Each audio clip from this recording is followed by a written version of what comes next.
and welcome to the OutofLives podcast. I'm Scott Sedman. It's a bi-weekly podcast at this point. So, Ben, I'm joined by you today. Hello. I thought Moody was... the whole joke's already ruined. And I'm gone. joined... fuck's sake. And I'm joined by Moody as well, as always. How are you both doing? Tired. Well, yeah, I'm a little bit tired. I'm alright though. I'm alright. You're alright. Working hard. Been playing anything, watching anything this week? We'll keep it casual.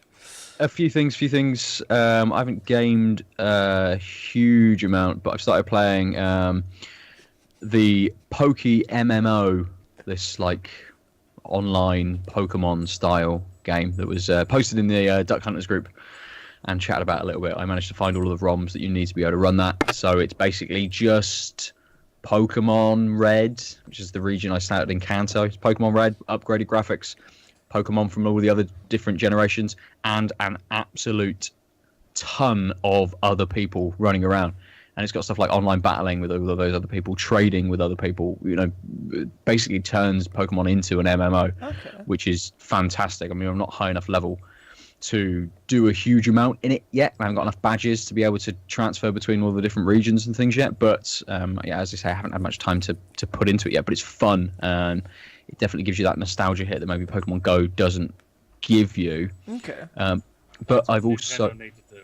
Yeah. Need to do this type of thing.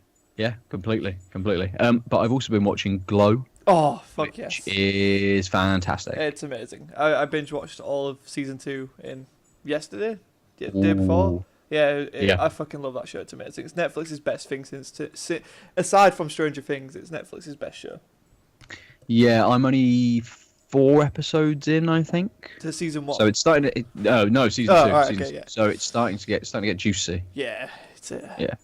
Takes some unexpected turns, and I was like, ooh, I like this. And it Yes, also very leaves much, room yeah. for season 3. And obviously it's based off the real life Glow as well, so if anyone knows anything about that, it's really nice to see how things that happen in real life intertwine with what they tell in a dramatized In a dramatic fashion. way, yeah. What about you, Moody? I haven't seen any new films yet.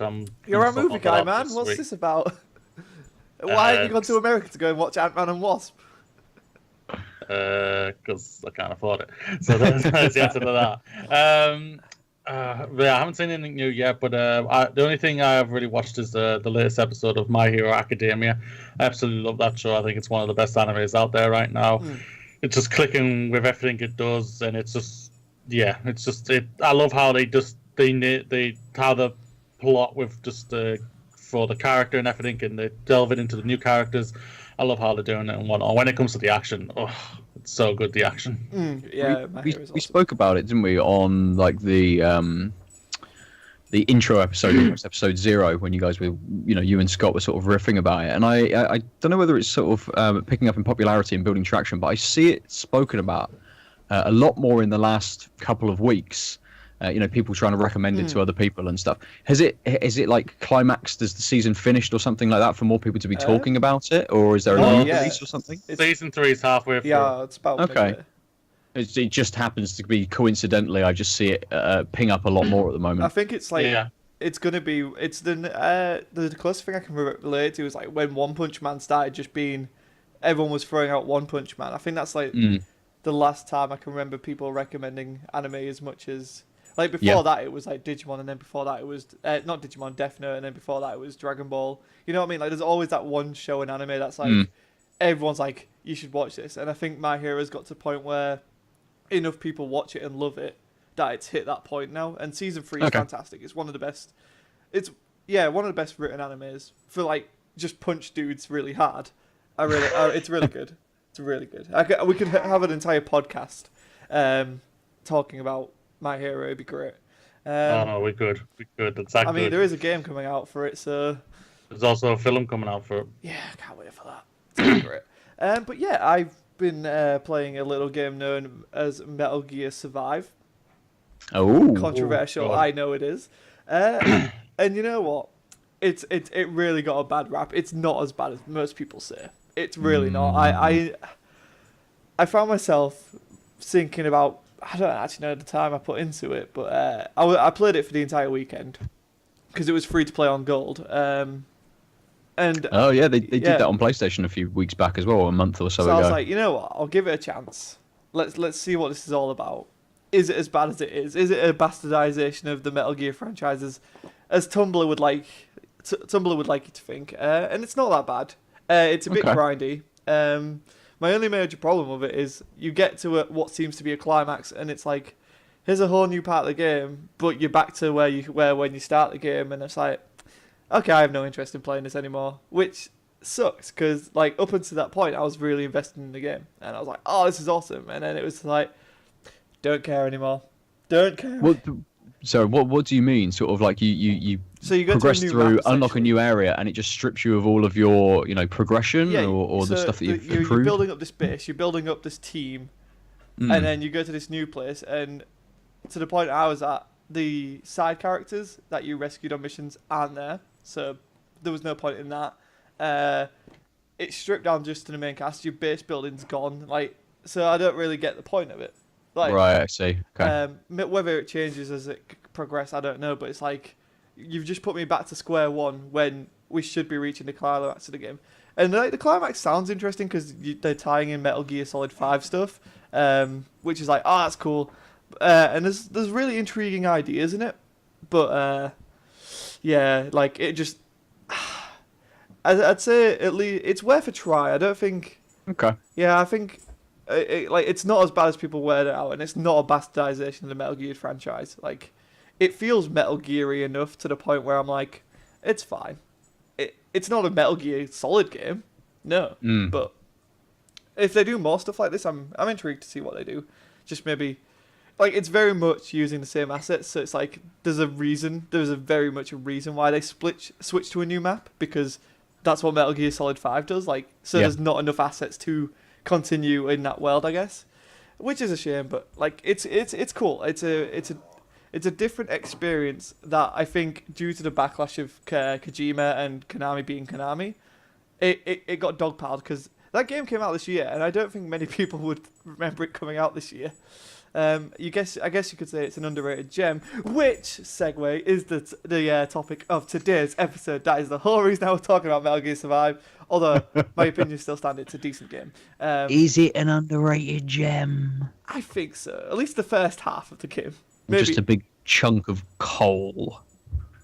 Coal's pretty useful though. Like, can start a fire. Right. Useful, but it's not valuable, is You it? can put it in your kid's stocking. You could, yeah. Yeah, it's like, oh god, hey kids, give them Metal Just Gear like Survive they pull for Metal Christmas. Gear Survive out of the stocking. Oh, for fuck's sake. I want an First swear words emancipation, from parents. the kid. I want an emancipation. But yes, we're talking about underrated games that we have played and thought in the last year or so, and just thought we need to give them a bit of a spotlight. So we'll start with you, Moody. Oh, the last year or so. Oh, I went a little further back. I'm Never not mind, gonna lie. that's fine. It's fine. There's one game that I think it was critically loved, but it financially bombed because the studio went bankrupt and everything, and had to sell all the assets. And that's Kingdom of E.T. Avalor. Oh, Kingdom of Avalor okay. Reckoning. Oh. Okay, so this The is 360, the PlayStation 3 era. That this was published by EA, wasn't it? Yeah. Yes, I believe so. Yeah, Electronic Arts published 38 studios and big huge games developed it and everything. It arguably has one of the best gaming mechanics for that type of genre ever, because they were so fluent with the switching of the combat, switching of the weapons and everything. It's just so fluent and so well done. Like I say, it baffled me that like it got a lot of high reviews and everything, critically acclaimed, but it just sadly never clicked with a lot of people because it was a financial bomb, and it just died. And it was so disappointing because the gameplay is so good. You can do so much and make your character look so badass. And with the weapons you can choose and everything, empower them with so many different abilities. It was so well done. They threw so much into this game. It was so disappointing. I was so disappointed here when I heard the game was basically the studio was getting shut down and everything. Hey boy. And also it's even worse when you realise they had an MMO planned that was going to be set in this world, and it's just, ooh, it was a real burn. Ben, have you ever played this because it was fantastic. I genuinely one game that I wish comes to backwards compatible because I want to play it. Yeah, I've never played it. It was just something that I knew about it. I knew about it when it released as well. It's not something that I'd sort of seen 6 months later or anything like that. I'm just having a quick look online to see if there's anything that came out around about the same time that might have pulled me or others away from it as well. You know, if it's sometimes it came you get out, things. I think about a year after Skyrim. I think that's what I heard. So it came out 6 months to a year after Skyrim. It came out on the 7th of February 2012, and the other games released then were Resident Evil Revelations, which was a Nintendo 3DS game, The Darkness 2. I didn't play that either. Yeah, that's another underrated gem right there. Jack and Daxter Collection, House of the Dead 3, Fallout New Vegas Ultimate Edition, and another, maybe not underrated gem, but another bomb, Gotham City Imposters. Maybe February 2012 is just a dead month, a bad month, you know. They're making up for it with February 22nd, 2019. Yeah, exactly. Fuck that day, fuck that day. It's not necessarily that the games that are bad, but we always used to find, it's only been maybe in the last few years, you know, maybe 3 or 4 years, that games have started to come out in these January, February time slots. Normally January and February is kind of left for people to, you know, play their backlog, play the games that they got as gifts, you know, over Christmas or picked up in sort of like winter sales and things. Games don't generally, or didn't generally, you know, back in 2012 and before that, it didn't generally come out around about January or February time. So it may have just been, you know, a case of it coming out in the wrong month. People didn't have any money. People had huge backlogs of games to play. What came out at the end of 2011? Off the top of my head, I have absolutely no idea. But if it's then surrounded by, you know, a huge game as well that are pulling people away or retaining people, keeping people there, then yeah, maybe it just didn't get pushed enough, perhaps. But on your original question, Scott, no, I didn't play it. Because like I think one of the this is when EA was going crazy with season passes and stuff. Weird DLC. Like, correct me if I'm wrong with it. I'm fairly certain there was some Mass Effect content for it as well in the. Yeah. I just remember going around just using like the Omniblade in Kingdoms of Amalur and being like, this is the dumbest shit ever, and I fucking love it. Like, it had the right amount of grind, like, which was like, oh, this is great. Like, it hit that spot of like, yes, I can grind, but in a full fantasy RPG, and it was awesome. Like, genuinely, that world needs to be revisited someday. Like, does EA own the rights to it, or does the studio? Studio's closed down, so I'm guessing EA own it. God, I'd love to see them revisit it. I don't think they will, but like, seriously, Kingdoms of Amalur, like, I think it's one of those games that if people have played it and like remember it, then it's something they speak highly of. But like you say, like, and the critics didn't pan it. It was received pretty well. I don't know if you've got the Metacritic score for it or something, Moody. 81%. Yes, is that the critical one? I'll double check. I'll click on it. But yeah, 81%. Yeah, 81% critical, but it has a 6.6% user score. So maybe it was just not something audiences wanted. I mean, we're in a time of where Dragon Age was at its peak, Mass Effect was at its peak. You know what I mean? Like, so there were other EA RPGs out there that, you know, maybe this was just another RPG too many, and people didn't want to see it. But it's a shame because it was a really well crafted game. The combat in it felt just visceral enough to where it was like almost a character action game. But yeah, it's a real shame that we don't see more of it. And I think that's a really good way to start off the show, actually, with Kingdoms of Amalur. And hopefully, it'll eventually go in the EA Vault for EA Access, and I get to play it again, and I'll stream it and stuff like that, because it's a really fun game. Addictive. Destiny like grinding, especially with loot drops and stuff. So yeah, any closing statements for your Kingdoms of Amalur, Moody? It's an underrated game. I think you definitely, if you have a chance to play it, definitely go check it out. The gameplay alone is the thing that gets you, that makes that game stellar. It really is. It makes the game. I enjoyed the gameplay in Skyrim, but the gameplay in Kingdom of Amalur is 10 times better. That's how truly good this was. But sadly, Skyrim outdid it because obviously it's Bethesda and everything. And Skyrim was a fantastic game. There's no doubt about that. But yeah, definitely go and check this out. It deserves some love, and hopefully, if EA don't own the rights, someone else might do it. I don't know, but I would love to see that gameplay mechanics, what they had in it, back again in some sort of game. It was absolutely fantastic. 100%. What about you, Ben? Just to round that off, Skyrim did release in November of 2011. So it could be Skyrim backlog. fatigue. Yeah, backlog of Skyrim. Like, Still playing it. Why play another RPG when Skyrim's just released? And if I'm right, wasn't Mass Effect 3 in March of 2012? It was. Yeah, just the month after. It was just bookended by 2 giant RPGs, and I just. It's a real shame, especially considering of all the financial trouble the studio had afterwards. Like, you know what I mean? Like, it's a game where I think, given the right release date and the right marketing push, it could still be. Kingdoms of Amalur could still be around today, I think, because I think it had the moniker of Awakening, didn't it? Like Kingdoms of Amalur Awakening or something. Reckoning. Reckoning, that's it. Yeah. Reckoning. Yeah. So it's like there was plenty of room for them to go with Kingdoms of Amalur Awakening. Yeah, a lot of expansions, a lot of DLC was thrown to this game as well. Yeah. I think they like 3 or 4 DLC expansion packs. It's just a rough one. So we'll move over to Ben, who I keep looking at the wrong place because he's not in the right place. There's nothing. Oh, what the fuck happened there? Do not know. Don't do that again, Skype. That scared me. Ben. Do I exist? Am I still here? Yes. Yeah, no, you're still here. You just like split into 2. It's very confusing. It's like straight through the middle. No.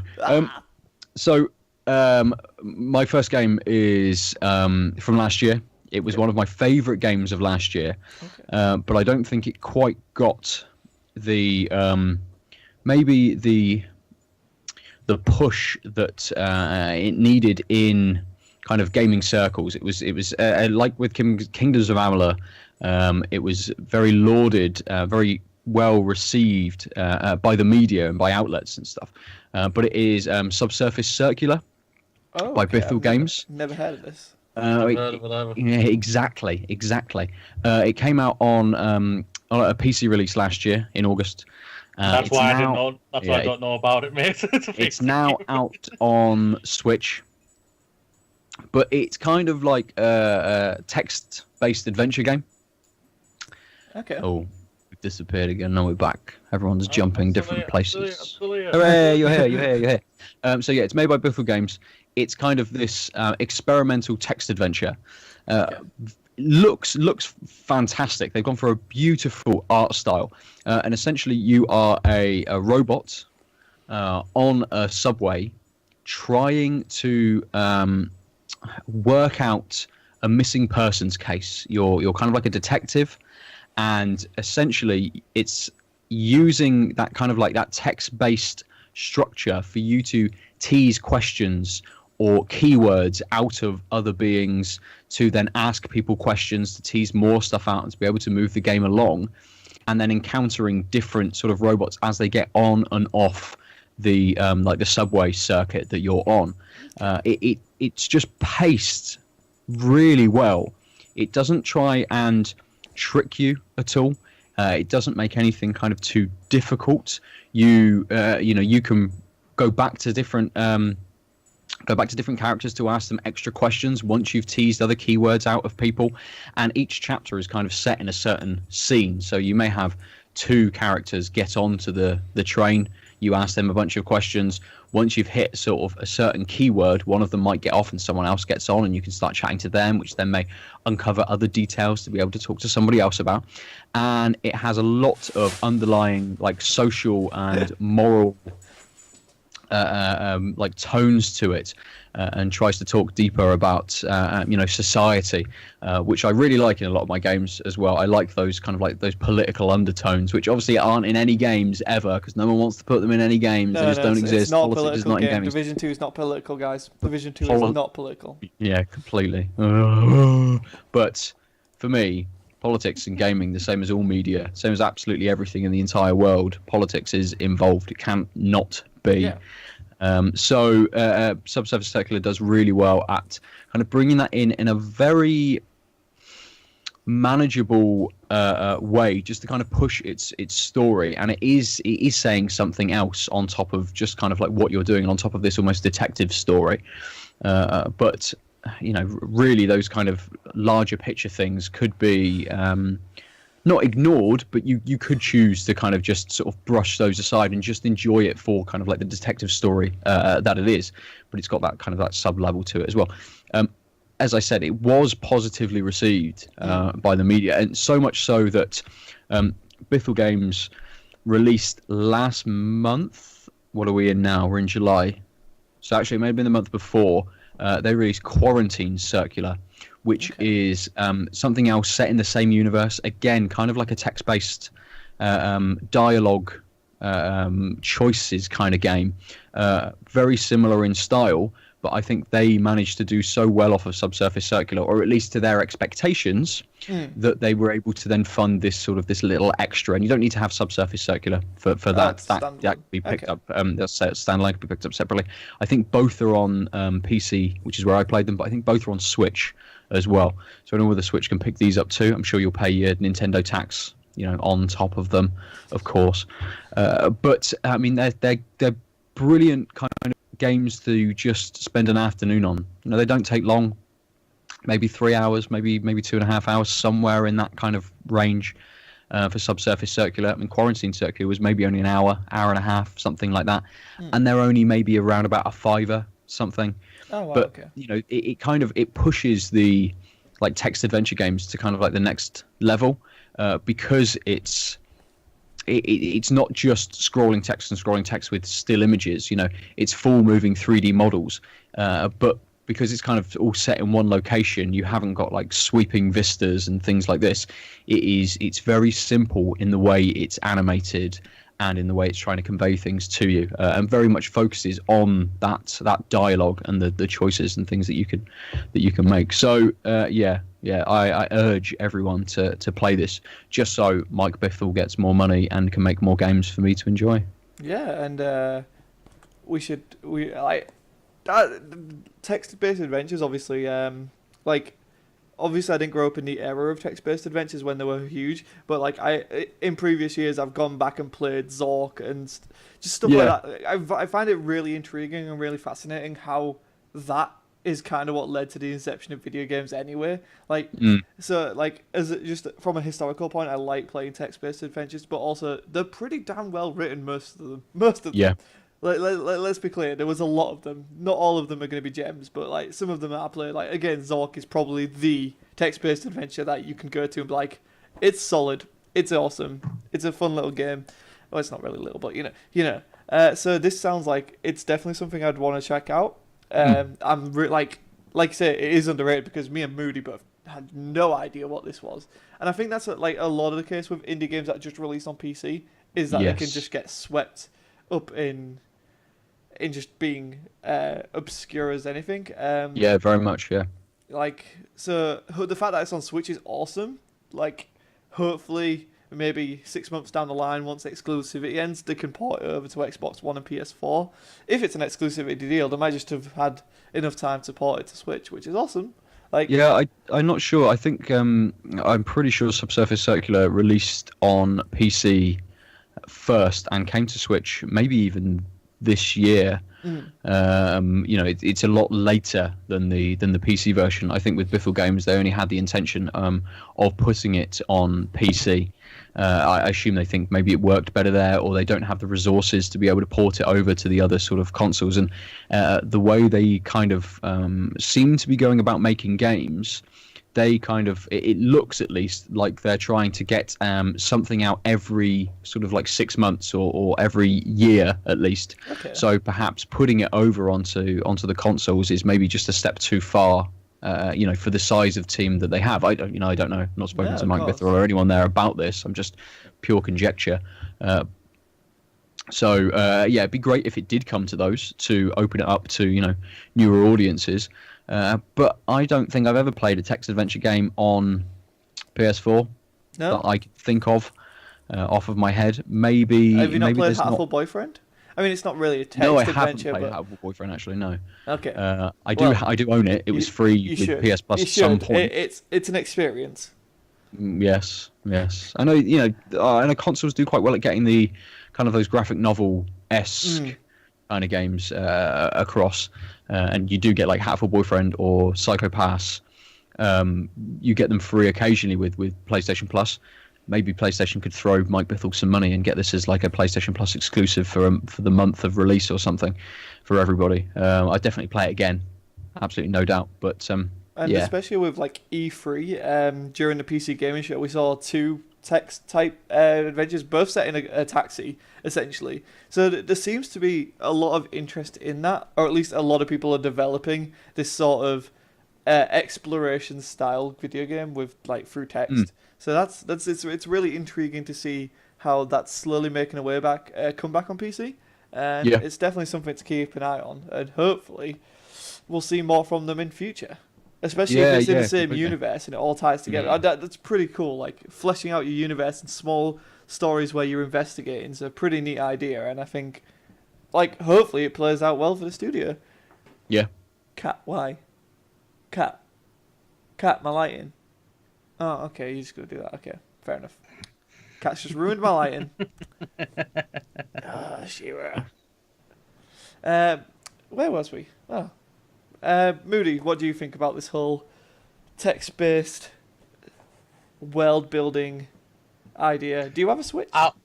No, I don't have a Switch yet. I would have to have a look at the game after the podcast and everything because I don't know what this game is and everything. And it sounds interesting to me. I didn't click with Mike Bishop's last game. I won't lie, but I always give something a chance if I'm able to play it. Like I say, so we'll see what happens.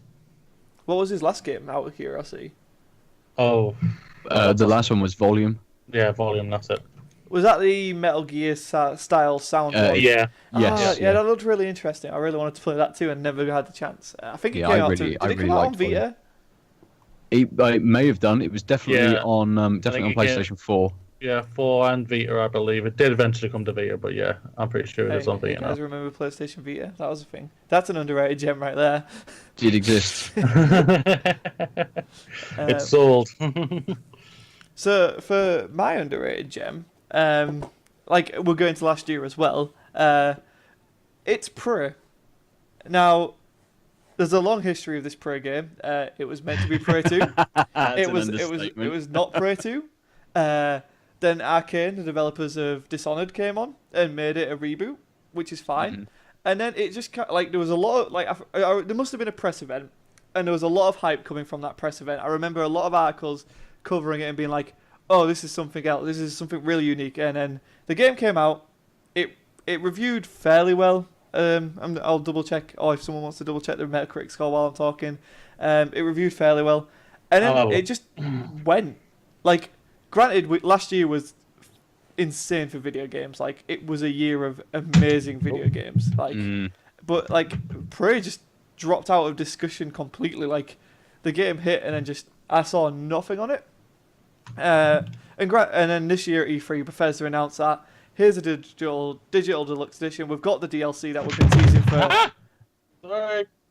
We're teasing for almost 6 months.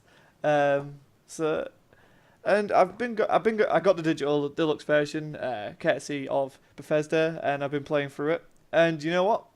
It reminds me of the original BioShock, and it also it reminds me of the original BioShock of exploring this utopia gone wrong. But you mix in Dead Space because it's in space, and it's got the jump scares and the horror and it nails its sci-fi theme, like Dead Space did, and it's also like a lot of Memento style like mindfuckery. So like you mix all that together, and it's just this very unique and raw experience that I wasn't expecting going into it, since like no one ever really talked about it. The mimics, which can literally be anything in the environment, so there's always the possibility that there's enemies around. Granted, I'm at the point where there's something in the game to mitigate being jump scared all the time, which is great. I like not being attacked by a fucking mug, a coffee mug on the side. It's like, wait, I swear there was only one coffee mug. Now there's two. Okay, one of you. Oh no, I'm getting attacked. The enemies actually feel like the best thing about this game is enemies actually feel like enemies. There's not a bazillion different types of enemies. So far I've encountered 2 enemies, so the Mimic and the Phantom, and there's like elemental versions of them, but essentially it's the same 2 enemies. And I find myself, and I'm like 10 plus hours into this game, I am still like hesitant to go into combat. Like, this game very much encourages, don't run head on at this giant thing that has powers, because you will get effed up in the air. And it's true. It's very true. Also, the way the upgrade system works, it's very... if people don't like needles, don't play Prey, because it's literally a free pot. You get this thing, it's called a neuromod. It's like a whole old school video camera, except it's got 3 giant needles and you stick it in your eye. And it's just like, nope, Nice. I'm good.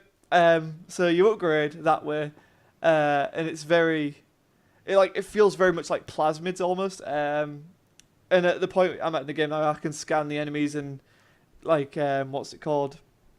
Like, you can start unlocking alien abilities, so you can get the Mimic ability yourself.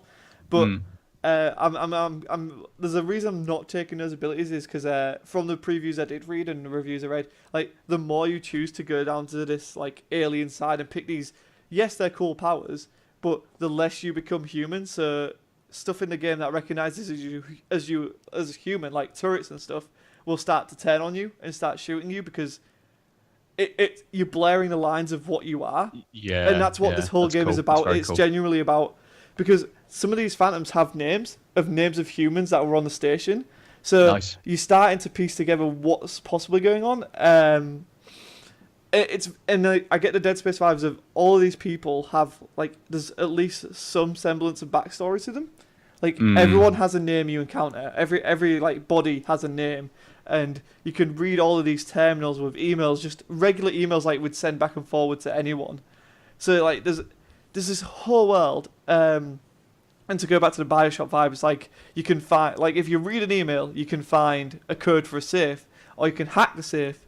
Like, there's multiple ways of going around things. It's very Metroidvania in that regard. That's very cool. So, it's got those elements of stuff like games like that I like the newer sort of Deus Ex games and stuff like that, where it kind of wants you to tailor the game almost to your playstyle, for you to have an option of doing it one way or another, but allowing you to kind of pick and choose, or do you start to put skills into certain things which make it, say, would it be easier to pick a lock versus, say, finding the code and stuff? There's the head-on approach, which is like, I'm just going to go through here, not care about what could possibly be around the corner. Or there's there's more stealth, so you could find a panel and crawl through some air ducts and stuff. And that's not without danger, because encountering a Mimic in an air duct is terrifying.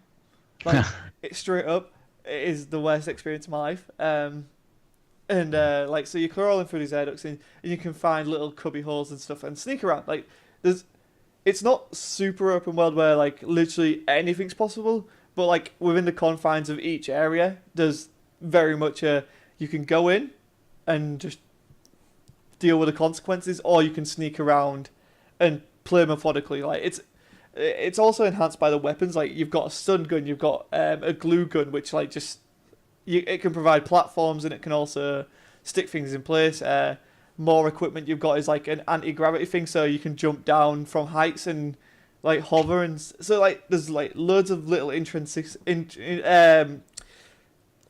of little gameplay mechanics that are just like feed into one another to help make it a more I'm playing my way kind of way. Yeah.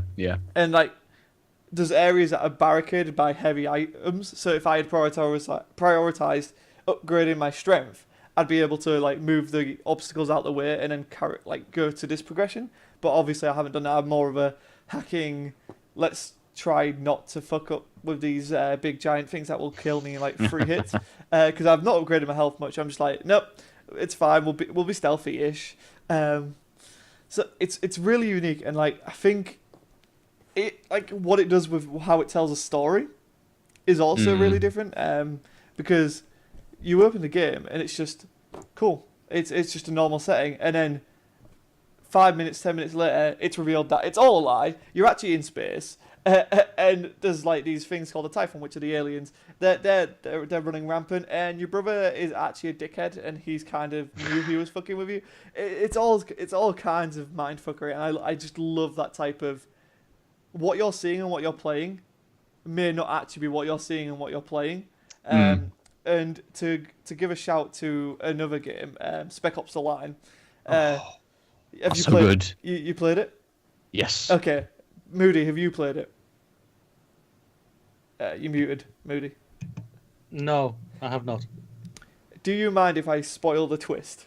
No. Okay. Go for it. So in Spec That's Ops: like The a Line, 2012 yeah, game, I was going to isn't it, say Spec Ops? the statute I of won't be limits. going back.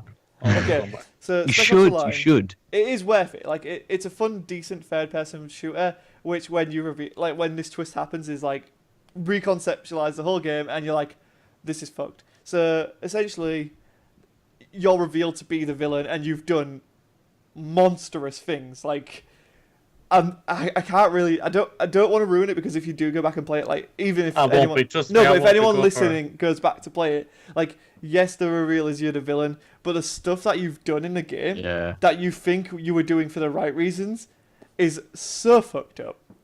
So fucked up. Like, it's such a gut punch. It's brilliant. It's crazy. It reminds me of a short film. I can't remember the name of it. But this guy, he ends up being crazy, but like he goes to a town and everyone's a mannequin.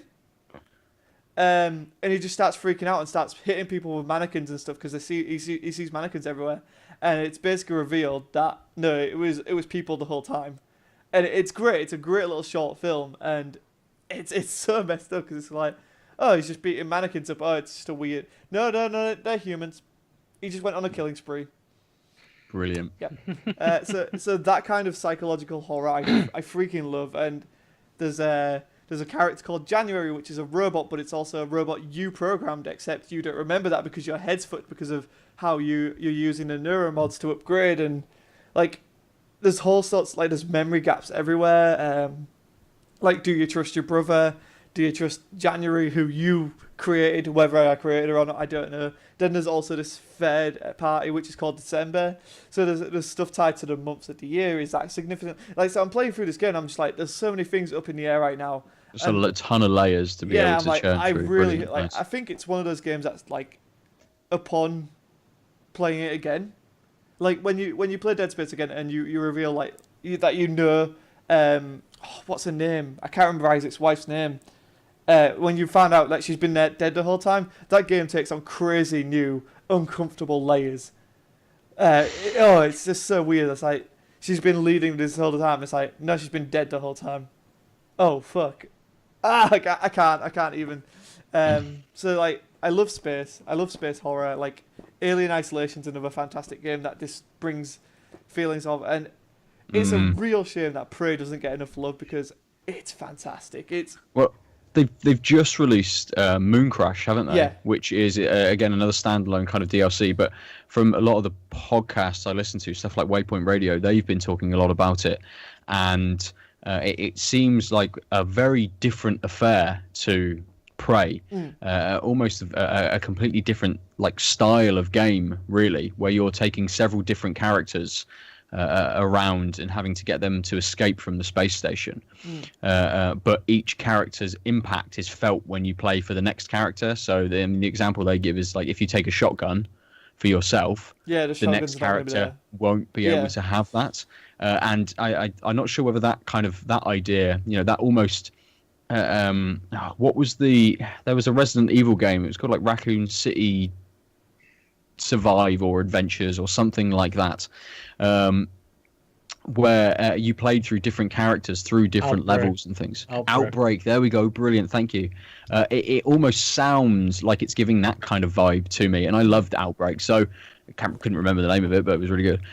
So like that kind of has me intrigued, and I think for me, at least the games that I enjoy and the games that I like playing, I might try Moon Crash first because it's standalone. I don't need to own Prey, and then maybe go back to Prey perhaps when I've got a little bit more time to invest in playing something like Prey, because I imagine it's maybe like a 15-16 hour game, something like that. I mean, if it is, I'm probably going to be going way over that, because I I'm just Okay. methodically playing through it. Like, I have no desire to rush through this game and just Yeah. go to checkpoint. I want to explore every nook and cranny. I want to keep going back and making sure, have I got this door code? Can I hack this door? You know what I mean? Like, I want to explore everything in this station because, Yeah. like, the more you do, the more you're just like, oh, here's a completely new thing. Here's a completely new thing. And then I do want to play it through again, going down there. I want these mimic powers now. I want to be able to throw lightning out my hands or something. Maybe, I don't know. One of the Typhon can do that, so I'm assuming you can get There's that power pure as well. Sith Lord running around. Because it's such a fantastic, like, intriguing Nice. game, and I think it's an injustice that it just kind of got overlooked. Like, yes, there was a lot of really good games out there, but like, for something that gives me vibes of Bioshock and Dead Space, two games I would put in my top 10 games of all time. Like, I don't know if praise is there yet because there's, like, as much as I like it, there's not a narrative tie to make me, other than personal intrigue, there's not the narrative tie to keep me going. Whereas Rapture was just like, you're doing this for the good of Rapture. You're being guileless by Atlas. And then Dead Space is Dead Space. It's an entire narrative-driven game to survive and find your wife, except she's been dead the whole time. Nicole! Again, another I game think was with her name. injections. Into the eye. Fuck that mission in Dead Space 2. Never again.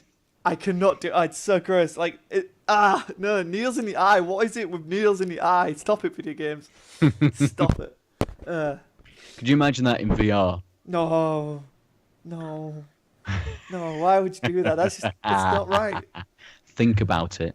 No, I don't want to think Comes about that. straight That's towards gross. you. It's gross. I already have that problem with just in fucking films where the needle comes towards something like, nah, I know what's gonna happen. I'm good. I don't need that in VR. No.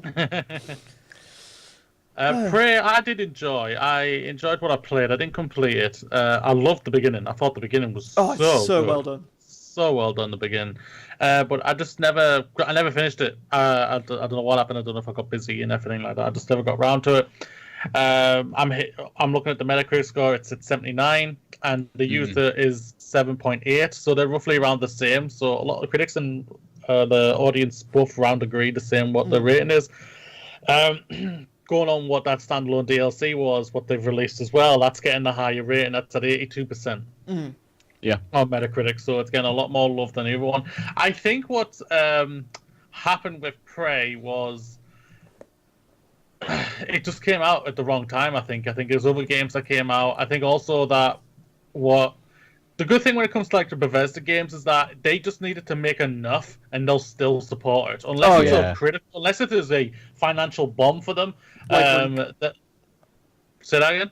Like Brink, Rip Brink. Yeah, they won't redo that. They'll either scrap it for a while and reboot it like they're doing with Rage. Well, no, it's Rage 2, but it's kind of like a reboot of how it's playing and everything for what it looks like. So yeah, that's what I think it's what's happened. So good for them. But Bethesda, our single player games aren't dying. Fuck you, EA. Bethesda will always have our back, even though they're doing a giant MMO type multiplayer game right now with Fallout. Okay, well. It's also like It's fine. They'll just re-release Skyrim again. It's okay. It's also a testament you see that Amazon one? I'm going to buy an Amazon just for that. I do really want to play it through an Amazon Echo. Fushota! Eat all the cheese! All the cheese! Ate it! Darling, you're lactose intolerant. Oh, yeah. Eat all the goddamn cheese! Oh, that advert's so good. I can't believe it's a real thing. I'm still baffled it's a real thing. No, it's not. It was a No, spoof. it's real. No, they real. have actually it's real. done like a very, I think it's meant to be a very short experience OMG. through I'm buying an Amazon Alexa thingy. or something. Yeah. Oh my god. Oh, it's so good. But yeah, like Arkane Studios, man. Like I thought it was a joke. I thought it was a spoof. everyone did, and then it just came out like, no, it's out, and everyone's like, oh shit, they weren't fucking joking. But yeah, Arkane Studios, like, these developers are very, very talented. They did Dishonored, and I think their whole thing is probably about player choice and play your way. Like that seems to be their fit, and especially with games like Vampire and stuff that have come out recently, like that seems to be like play your way or build your way. Like in terms of games and services with RPG elements, it's like you can spec to be this character. You know what I mean? Like, Yeah. player choice is definitely the mandate going forward. I think from anyone, even in single player games, it's very much okay. This is you. You do you. Play your way. Even in a more confined sandbox such as Prey, as opposed to something like Just Cause 4, like we're seeing that like become a real staple of games right now, and I can't complain at that because I love being just plonked into a world, being like, go nuts, and I'm like, okay, I'll go nuts. I'll glue gun jump off the top of a building. It's fine. And Arkane Studios just they're a great developer, and I can't wait to see what they do. Like, they're fantastic, and they really deserve more credit. I mean, I know they get the credit for this is the thing. Like, Dishonored reviews critically, and then just no one talks about it, unless it's like on a podcast like this where we talk about Dishonored, and like, you know what I mean. Like, the games are great. Granted, I've never finished a Dishonored game in my life. I don't know what happens. Like, it just like, or have I finished? No, I finished Dishonored 1. Dishonored 2, I just don't know what it was. Just didn't click. Like, although the what's the DLC with the cyborg woman? I really want to try that. Oh, definitely the Outsider. Yeah, I really want to try that. That looks awesome. But yeah, Dishonored 2, I don't know what it was. I just really couldn't. Like, I liked it and I liked what I was playing, but I think there's just something where it's like I need more to progress. Like, yeah, I liked Dishonored 2 in the way that they did things. You know, you started off, you know, in the main city that you're kind of playing around as Corvo from the first game. You go away to different locations, and then you come back to that city, and it's different, and it's derelict, and it's slightly destroyed, and I enjoyed that. But I think for me, Dishonored was just a little too long, or Dishonored 2 was just a little too long. Not in terms of like the story beats, but perhaps in like map size and how far you had to kind of go through the maps to be able to get to sort of like your targets and to do things and stuff. And you maybe spent a little bit too long within each map for me. Maybe it was a couple of hours too long, perhaps. But it's got some fantastic level design in certain instances. There's a time travel level which is just done so well. Which is one of the highlights of Dishonored 2 for me. Arkane, they can build fun spaces to be able to play in, and putting on top of that kind of play your own way mentality, it just makes things very open, you know, to be able to play it your own way. They literally do all of that to give you as much choice as possible, I guess. And that's really just a fantastic a pedigree of the studio. So hopefully, whatever we see next from Arkane, be it Dishonored 2, Prey 2, I'm excited. I'm excited to see what Arkane bring to the table. Moody, any closing thoughts on Prey? I might go back to it. Arkane are a good developer. They are a good developer. Even though I never clicked with Dishonored, just never spoke to me. I was just like, nah, never mind. Prey, but I did enjoy what I played, so definitely go and check Prey out. So, does anyone have any other games, maybe going back a fair bit in a year? So, like, any other games or games from their childhood that they think people should know about that haven't really played? So, go on, Moody. You look ready. You look teed up. Yeah, I've got one. It's this generation still. Oh, that's fine. It's a game that you actually brought up. Alien Isolation. Oh, fantastic game. You gotta go and play Alien Isolation. It is for me one of the best horror games this generation. It really is. It is so well done. The xenomorph is frightening. It's what you wanted to feel when you played. Fuck you, Gearbox, Aliens, Colonial Marines. No. We ban talking Colonial Marines. In that. Banning talking Colonial Marines.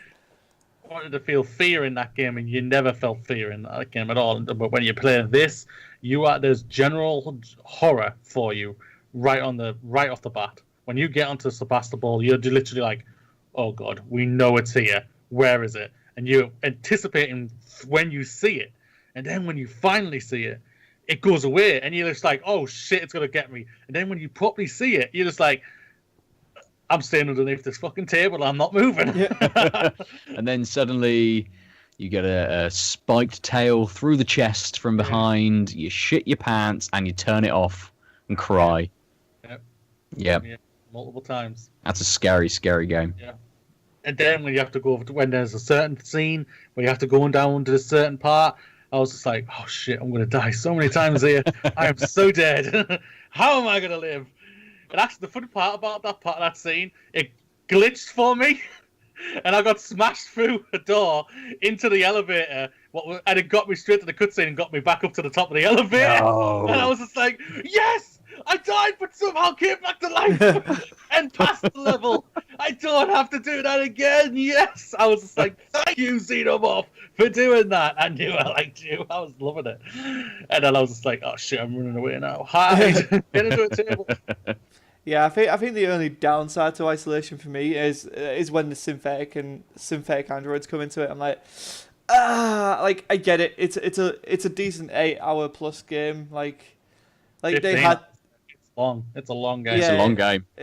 So they needed something else other than this just cat and mouse thing for 8 hours. I get it. It didn't personally work with me, the androids, but like you said, that alien is something like that is a work of art in coding and just. Like, the game oozes theme so well. Like, it like, you could put this, like, comparably next to the original Alien and be like, it looks like they've just gone and got all of the props and just put them in a video game. It's so weird. It's so lovingly created. It's so well done. And I really hope Creative Assembly... It is Creative Assembly who did it, isn't it? Am I getting it? Yes, Creative Assembly, yes. I hope we see a return of Alien Isolation style. Maybe not Alien Isolation, but Aliens or something like that. If they did an Aliens game, oh man. I think we're going to get something eventually but I don't know if it's going to be like an Alien Isolation sequel or something. But I think if Sega, maybe, because they own the IP when it comes to the games for it. I think when Sega now know what works, they saw what doesn't work, Gearbox. And now they know what works, what Creative Assembly. They just need to fine-tune what Creative Assembly did because it was an overly long game.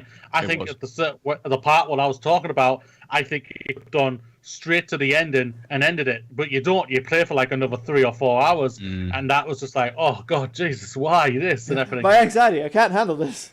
Yeah, something like that. Yeah, I think...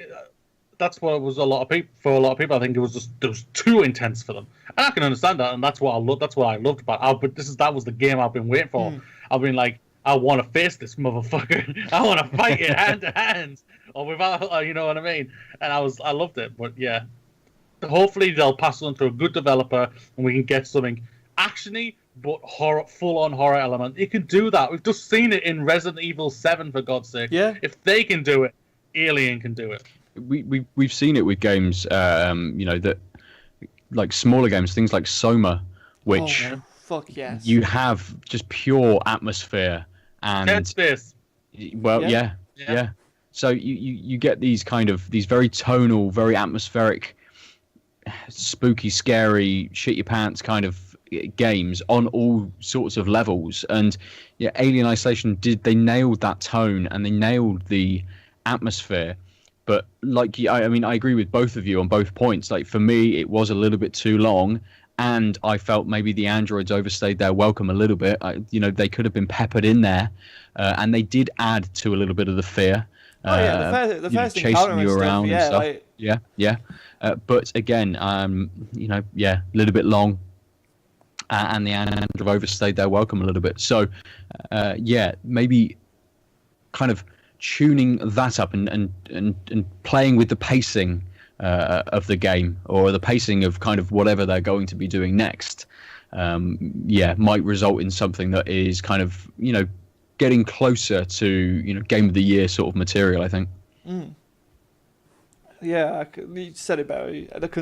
I couldn't say it better, Ben. Ben, have you got any other game you would like to talk about? I have. I'm trying to think through my memory for childhood games, but doesn't necessarily have to be childhood. It's too long gone. It's gone. It's gone completely. I actually I put down Minute, which released this year, which was another little indie game, Devolver Digital published. It's made by, I think, like a team of 4 people, but it is it's an adventure game in the vein of something like the original kind of Zelda games, but you only live for 1 minute. Oh. And then you die, and then you start back at your home, and you have to find items to be able to progress through the world, and things like your progress and the items that you picked up remain with you, but you can only travel so far and do something within a minute. I thought when I went into this game it was going to be really hard, and that I was going to find it difficult to wrap my head around kind of like the concept of only being alive for a minute and not knowing where to go or what to do. But actually, the world is built so well that it funnels you quite nicely without having to specifically tell you where to go. It allows it to be open enough that you can explore, and your brain kind of kicks into the idea that, right, I've got a minute, I'll go over here, I'll have a look at what is there. Great, there's an item there, brilliant. You've died. Right, now I can go back and I can work out the puzzle to be able to get that item within that minute. And, it's been developed and designed in such a way that to get that item is a very close call within a minute. And you might pick up the item and you're dead, and you start back at your house again to be able to then go out to, wherever you need to go to use that item or to be able to do stuff. And there's lovely little touches. It's got such great humor to it. And the characters that inhabit the world are brilliant. As one of the first characters you meet is this turtle, which tells you this little sort of story, but speaks so slowly. And the text, as it's coming up on the screen, sort of each letter appears, even 1 second after another. And essentially you get to this guy and he'll speak for like 45 seconds. So your life in that is just gone, and all you've had is just this interaction with this character, which has essentially told you almost nothing, really. It just plays with you in really good ways, and it's all in this like 1-bit aesthetic, so everything is black and white. But that even allows the characters to have personality as well. So everything that's been put into this game is just done with almost like such great care that, I mean, after I finished it, I played it again, and then I put it down for a day, and then I went back to it, and then I played it a 4th time as well, tied up getting all of the trophies, getting a platinum trophy, for something to do, but mostly because I wanted to go back into this world and to experience the story again. It's just, for me at the moment, it is up there for one of my favorite games of this year. Yeah, that's awesome. That's really good to hear. Especially you getting the indie love. I feel like you've been talking to Lucy too much, man. That's it. Lucy's rubbing off on you. Oh, I mean, yeah, the Tanked Up podcast. Oh, shout out. The Glorious Movie Show. There you go. I'm not biased. Nice. Yeah, no, I like the indie darlings this year. There's a lot of them already, and we're only 7 months into the year, not even 7 months fully. So it's going to be an interesting year, especially come end of year when we are talking properly about what were our favourite experiences of the year, what's the best game of the year, stuff like that. A Minute is one on my wish list of I need to check this out. It's there, and I'm like, oh, I do want to play it. Same with, is it Hollow Knight that came out on Switch and PC? Yeah, I really, really want to dive into that. That looks amazing. So, Moody, any thoughts? I'm not gonna lie, but I've never heard the game you're talking about, so I don't know much about it. I reviewed it for our YouTube page. You should go to the OutofLives YouTube channel. I will do that right now. And I believe Fixer did as well, actually. What, reviewed it? He wouldn't have reviewed it. I think he reviewed it. I think it might have been someone else. Yeah, might have been like Gareth, maybe. Yeah. Either way, it was a review from MC Fixer. It's fine. MC Fixer approved on his channel. Yeah, MC Fixer approved review. Well, maybe. I don't know. MC Fixer approved. MC Fixer never played. That's how approved it is. So yeah. With that, I think that wraps up the show. So Ben, anything you're working on? Anything you want to share? Anything I'm working on? Yeah, I'm doing some building regs drawings for a shop at the moment. I'm working on that most of the time. Okay. It's stealing all of my life.